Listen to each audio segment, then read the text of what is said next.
नमस्कार। मैं सदर सैफी और आप देख रहे हैं खास खबर। केंद्र की सत्ता पर काबिज होने का रास्ता उत्तर प्रदेश से होकर गुजरता है, इसलिए देश की सबसे अधिक लोकसभा सीटों वाले इस राज्य में सभी राजनीतिक दल जीत हासिल करने के लिए अपनी पूरी ताकत झोंकने की तैयारी में जुट गए हैं। एक तरफ जहां सत्तारूढ़ भारतीय जनता पार्टी प्रधानमंत्री नरेंद्र मोदी के करिश्मे और विभिन्न विकास परियोजनाओं के सहारे सभी सीटों पर जीत का दावा कर रही है, तो वहीं विपक्षी गठबंधन इंडिया को भी राज्य में सम्मानजनक लड़ाई लड़ने की पूरी उम्मीद लग रही है। बता दें कि उत्तर प्रदेश में समाजवादी पार्टी और कांग्रेस के साथ साथ पश्चिमी बंगाल की मुख्यमंत्री ममता बनर्जी वाली तृणमूल कांग्रेस टीएमसी इंडिया गठबंधन के तहत चुनाव मैदान में है। उत्तर प्रदेश में लोकसभा चुनाव के सभी 7 चरणों के तहत मतदान होगा, जो 19 अप्रैल से शुरू होकर 1 जून को समाप्त होगा। वहीं 2019 के आम चुनावों में राज्य की 80 लोकसभा सीटों में से भाजपा ने 62 सीटों पर जीत हासिल की थी, जबकि राष्ट्रीय जनतांत्रिक गठबंधन के घटक दल अपना दल सोनेलाल 2 सीटों पर जीत दर्ज करने में कामयाब रहा था। वहीं कांग्रेस एकमात्र रायबरेली सीट पर ही जीत हासिल करने में सफल हुई थी, जबकि बहुजन समाज पार्टी बसपा ने 10 सीटें, अखिलेश की समाजवादी पार्टी सपा ने 5 सीटों पर जीत हासिल की थी। वहीं राष्ट्रीय लोकदल रालोद की 2019 आम चुनाव में खाता भी नहीं खोल सकी थी और बुरी हार का सामना करना पड़ा था। लोकसभा चुनाव 2024 में भाजपा को नीत राष्ट्रीय जनतांत्रिक गठबंधन को राज्य के अधिक उम्मीदें हैं कि प्रधानमंत्री नरेंद्र मोदी इस बार भी वाराणसी से चुनाव मैदान में हैं, जहां काशी विश्वनाथ मंदिर के आसपास के क्षेत्र का पुनर्निर्माण सहित कई विकास परियोजनाएं शुरू की थी।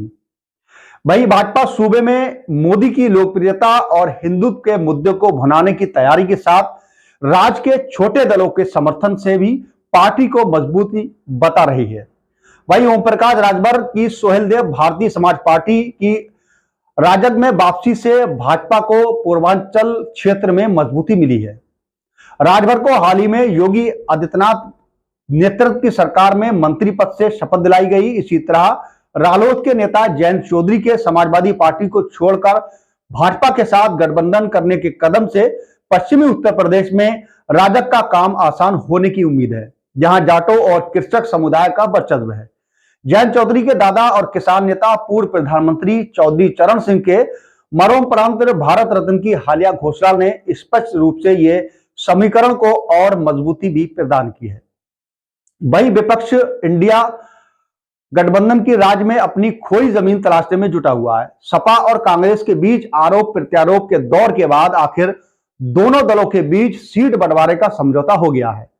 इससे उत्तर प्रदेश के लड़ाकों की पुरानी यादें ताजा हो गई हैं। राज्य में 2017 विधानसभा चुनाव के लिए अखिलेश यादव और कांग्रेस नेता राहुल गांधी के बीच गठबंधन के बाद उत्तर प्रदेश के 2 लड़कों की ये जोड़ी प्रसिद्ध हुई थी। हालांकि चुनाव परिणामों में गठबंधन को मुंह की खानी पड़ी थी। हालांकि उत्तर प्रदेश में हालिया राज्यसभा चुनावों से संकेत मिला है कि सपा के भीतर अभी भी सब कुछ ठीक नहीं है। सपा के 8 से अधिक विधायकों ने राज्यसभा चुनाव में भाजपा के लिए क्रॉस वोटिंग की थी, जिनमें पार्टी के मुख्य सचेतक मनोज पांडे भी शामिल थे। कुछ राजनीतिक जानकारों का मानना है कि पांडे को अब रायबरेली से भाजपा का टिकट मिल सकता है, जो लंबे समय से कांग्रेस नेता सोनिया गांधी का गल रहा है। सोनिया के चुनाव न लड़ने के बाद कांग्रेस खेमा चाहता है कि प्रियंका गांधी वाड्रा रायबरेली से चुनाव लड़े।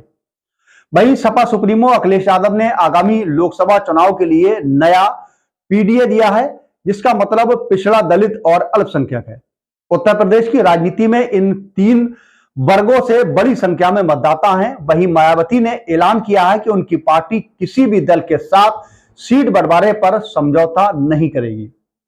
भाजपा ने पिछले कुछ महीनों में विशेष रूप से पिछड़े पसमानदा मुसलमानों को लक्षित करते हुए अल्पसंख्यकों तक पहुंच बनाने वाले प्रयास किए हैं। वहीं मोदी सरकार में 3 तलाक उन्मूलन को भी मुस्लिम महिलाओं की स्थिति सुधार लाने में प्रयास के रूप में पेश किया है।